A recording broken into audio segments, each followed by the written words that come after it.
This dramatic strengthening of cancer defenses was after 14 days of a plant-based diet and exercise. They were out walking 30 to 60 minutes a day. Although Pritikin started out reversing chronic disease through diet alone, later, to his credit, he added an exercise component as well. And it's great for his patients, but scientifically it makes it hard to tease out which is doing what. Maybe the only reason their blood started becoming so effective at suppressing cancer growth was because of the exercise. Maybe the diet component had nothing to do with it. So they put it to the test. They set up an experiment with 3 groups. The first group did nothing, control group. The second did diet and exercise, and the third group was just exercise. The diet and exercise group had been put on a plant-based diet for 14 years, along with moderate exercise, just like walking every day. The second group was just exercise, but they were hardcore, right? Not just exercise, but 14 years of daily, strenuous, hour-long exercise like calisthenics. But they ate the standard American diet.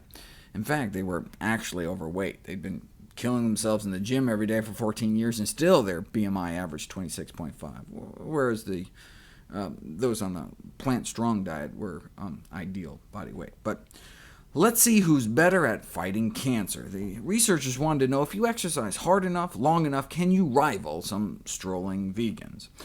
They took Petri dishes brimming full of human cancer cells and dripped blood from each of the 3 groups on different dishes to see whose blood was better at suppressing cancer growth.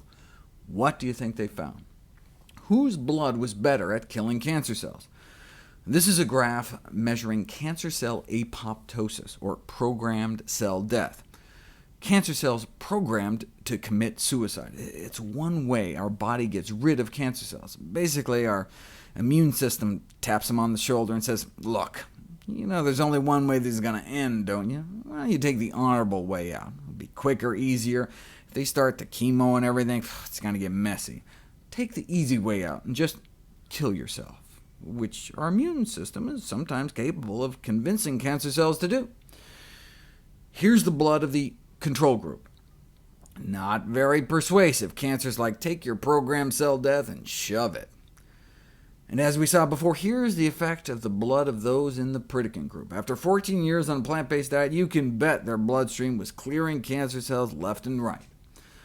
But what about the hardcore exercise group in the middle? Did they clear cancer just as good as the Pritikin group? If that's the case, then it wasn't diet at all, right? The exercise was a critical component. Were they somewhere in the middle, showing the exercise helped, but not as good as the plant-based diet group? Or were they down there with the control group?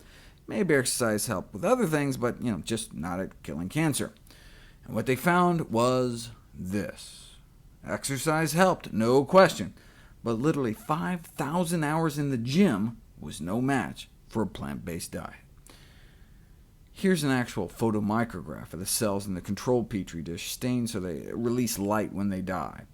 As you can see in the control group, there were a few cancer cells dying. Even if you're a couch potato eating fried potatoes, your body's not totally defenseless. But here's the hardcore, strenuous exercise group, right? Cancer cells dying left and right. But nothing appears to kick cancer butt more than a plant-based diet.